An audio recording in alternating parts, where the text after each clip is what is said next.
দায় ৭১-এর তারা আমাদের যেই সাহায্য করেছিল সেটার দায় আমরা এত বছর ধরে কেন মেটাবো? আর কত বছর ধরে আমরা সেই দায় মিটিয়ে যাবো? ভারত কিছুদিন আগে যে পানি আগ্রাসনের কারণে আমাদের দেশে যে বন্যা হলো, সেখানে বারবার আমাদেরকে ভারতের মিডিয়া যেভাবে ব্যঙ্গ করলে বারবার আমাদেরকে দেখানো হয় যে ৭১-এ যদি ভারত আমাদের সাহায্য না করতো বাংলাদেশ নাকি স্বাধীনই হতো। সেসব প্রশ্ন দূরে থাক, একটা বন্ধু রাষ্ট্র যখন আমরা ভারতকে বলছি, প্রথমত আমাদের দেখতে হবে যে ভারত আমাদের সাথে বন্ধুসুলভ আচরণ কতটা করেছে। এই কত বছরে শুধু বর্ডার গুলি না, ভারতের সাথে যে চুক্তিগুলো হয়েছে এই চুক্তিগুলো কি আসলে সমচুক্তি ছিল? শুধু রেল ট্রানজিটের আগে বাংলাদেশের যে 4টা নিজ সড়ক দিয়ে ভারতকে ট্রানজিট দেওয়া হয়েছিল, বাংলাদেশের যে বন্দরগুলো ভারতকে লিজ দেওয়া, কিছুদিন আগে যে মোংলা বন্দর হলো, দুধকে পায়রা পোর্ট, এগুলো সবগুলো ভারতকে লিজ দেওয়া। আমাদের প্রত্যেকটা জায়গায় কেন এভাবে ভারতের আধিপত্য থাকবে?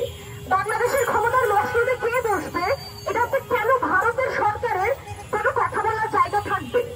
আমরা এই ধরনের ভারতীয় আগ্রাসন এবং সাম্রাজ্যবাদের বিরুদ্ধে এই যে ফ্যাসিস্ট সরকার ছিল সেই আমলেও কথা বলেছি, এবং সামনে যদি এই ফ্যাসিস্ট সরকারের মতো পরবর্তী কোনো সরকারও যদি আমাদের কথা বলতে বাধা দেয়, আমরা তারপরে দাঁড়াবো।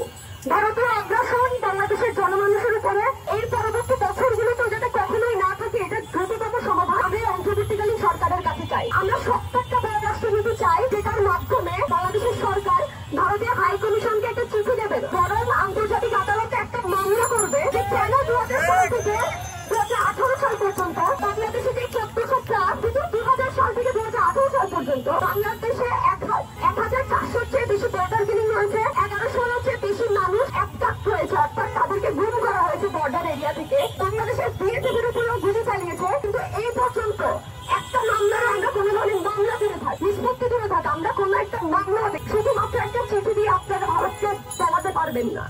আমরা হাই কমিশনের কাছে শুধুমাত্র একটা চিঠি দিয়ে আপনি তাদেরকে 1500টা লাশ পড়ার পরও শুধুমাত্র একটা চিঠি দিয়ে তাদেরকে সতর্ক করার আর সময় নাই। এই 1500 লাশ শুধু 2018 পর্যন্ত পড়েছে। এই 2024 সালে এসে আমি হলফ করে বলতে পারবো লাশের সংখ্যা আসলে 2000-এর মতো হবে। এই 2000 লাশের বিরুদ্ধে আমি কোনো চিঠি চাই না, আমি চাই অন্তর্বর্তীকালীন সরকার একটা শক্ত পররাষ্ট্রনীতি দাঁড় করাবে এবং ভারত সরকারের